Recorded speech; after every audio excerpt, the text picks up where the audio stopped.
a lot of times there can be things that go on during practice that are even tougher than getting bit by an animal, and that's called getting in a fight with a 6'3", 300-pound man. So a video erupted.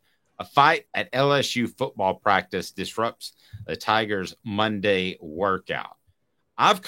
We figured it up at one point. If we want to figure it up right now, we can. So let's say 15 years on a beat. Let's say roughly, I don't know, 150 practices a year. So we're up there in multi thousands of practices I've been to. I've seen great practice fights. I wouldn't mind sharing with you some of those. But I can tell you that from talking to some people within Tennessee's program, Josh Heupel is very against practice fights. I can tell you that it was Butch Jones who said a guy just fell on a helmet, which was a straight up lie, which was not a way to handle a practice fight. Dave, what do we want from our media? Well, I got one last one. I can tell you that Philip Fulmer, before the 98 season, practically started a fight because his offensive linemen were getting whipped. And he said, "Are you guys men? Why don't you go out there and show them that you're men?"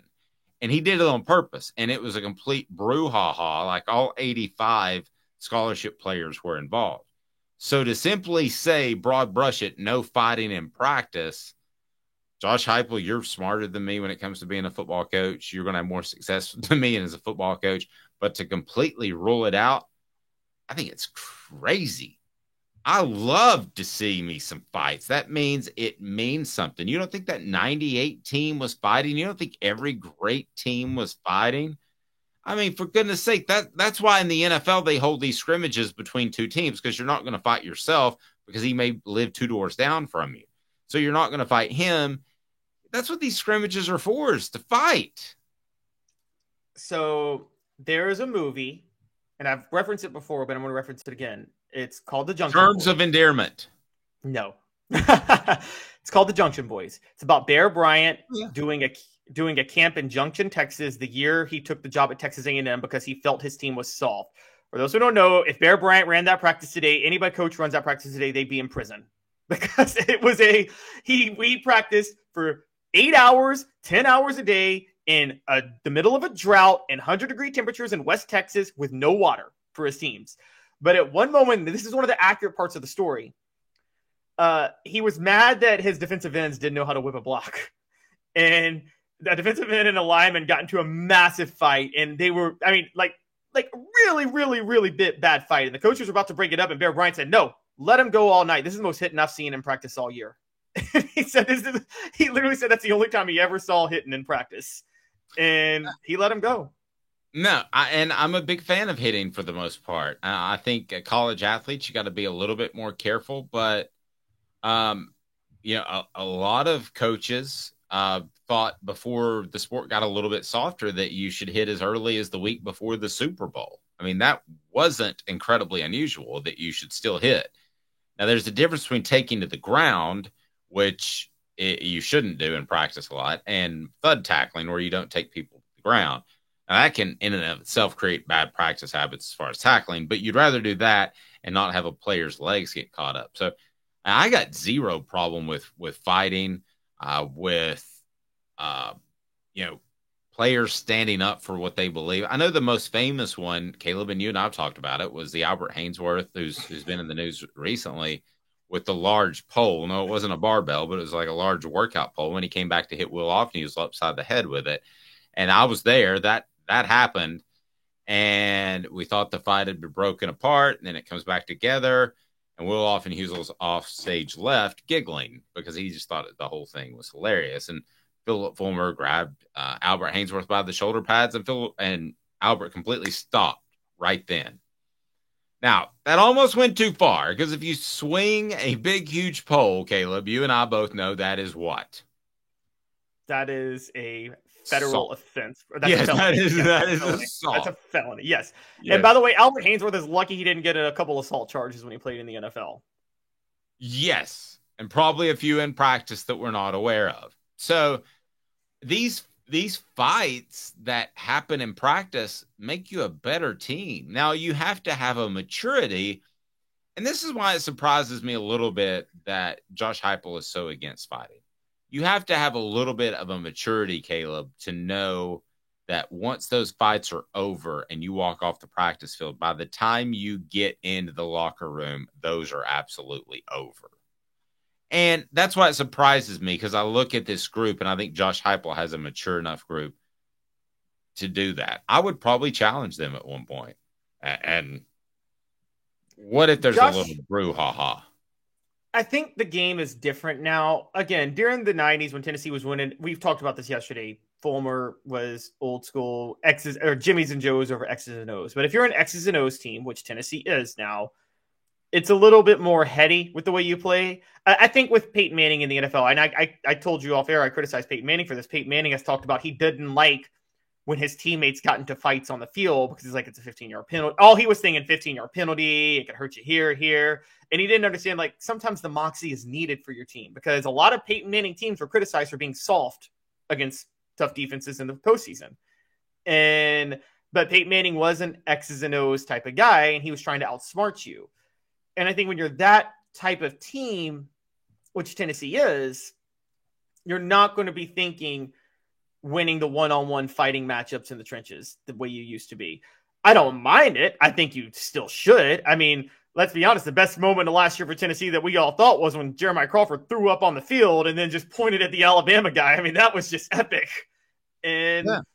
Well, yeah. And Robert Rexrode, who enjoy his contributions to the program, said, why beat each other up? Save it for our opponents.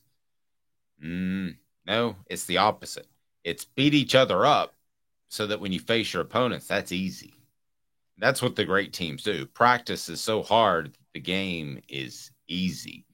Robert said, I've seen Peyton red-faced mad. He is also the guy that installed the practices are just like practices in the summer, except you're not wearing pads, but they'll be the same as they were in preseason camp and spring camp. So he's one of those as well. And that's Peyton what Peyton was verbally abusive. Very much so to his players. I'm sure you know that, Dave, that Peyton was probably the most verbally abusive player of all time to his teammates. I think don't you think most of the great ones are? And that's why they're not good coaches, because they can't live up to their daily standard.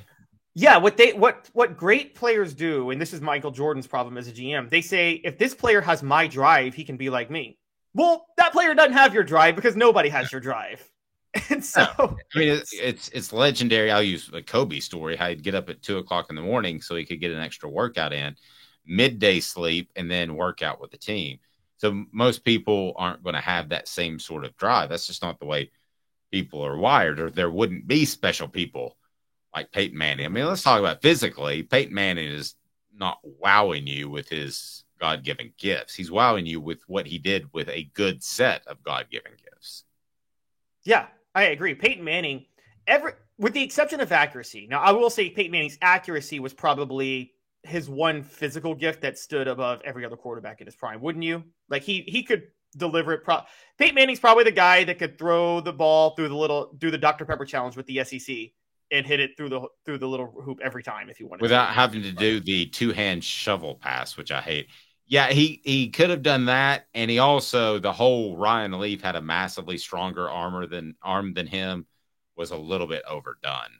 I thought Peyton had a bazooka coming out of college, but he did. But he didn't have Joe Milton's arm, and maybe Ryan Leaf was a little stronger. But nobody said, "Oh, I don't think he can quite make the deep out." I mean, nobody ever said that. I think Peyton. And there's a difference between doing what Peyton or Michael does, which is they go hard on you. We all have seen that clip of Peyton cussing out Jeff Saturday when he was mic'd up, which is hilarious. When or the kids in Saturday Night Live. Oh, at SNL, that was. And there's a difference between that and, remember this, AJ McCarron, like publicly cussing out his center at the time because he just wanted to try to make a show for himself as some sort of tough guy. Because I think AJ McCarron was a fraud of a leader at Alabama. I have no respect for him whatsoever. I just wanted to throw a shot at him to get that. Wow. Just AJ McCarron driving down the road with his ears burning all of a sudden. I hope you hear this, AJ McCarron. You're a fraud. Yeah. Does Brent Musburger at any point get drug into the conversation because AJ McCarron's girlfriend or wife was the subject of Brent Musburger's 20-minute diatribe on the national championship game? I hope she leaves him for Brent Musburger. Oh, gosh, that would be. Seems like a bad choice all around. Brent's just kind of hanging on. Travis says, if you don't beat each other up, your opponent damn sure will. I tend to agree with that. That's like raising a kid. If you're not hard on your kid, life will be hard on your kid. Yes. Yes, it's exactly right. When my kid was 2 years old and she didn't want to sit in the seat there, the high chair at a restaurant, she'd cry until somebody pick her up. So I said, okay, we're going to the loudest restaurant I know. It's a sports bar. And she sat there the whole time and we refused to pick her up. And it wasn't great for the people around us, but I knew I had to drive that one lesson home. And I remember a lady leaning over and saying, someone needs to pick that kid up. I said, someone needs to pay attention to their own damn business because I'm trying to raise this kid is basically what I said. And they say, and they say you should never hit a woman. Some women should be hit. I don't know about that. That was the one. That was the last time she cried in her high seat. So, yes, there you go. Maybe that's what we're saying that all people need. My dog cried in his crate the first time I put him in there. He's never cried since. Yeah.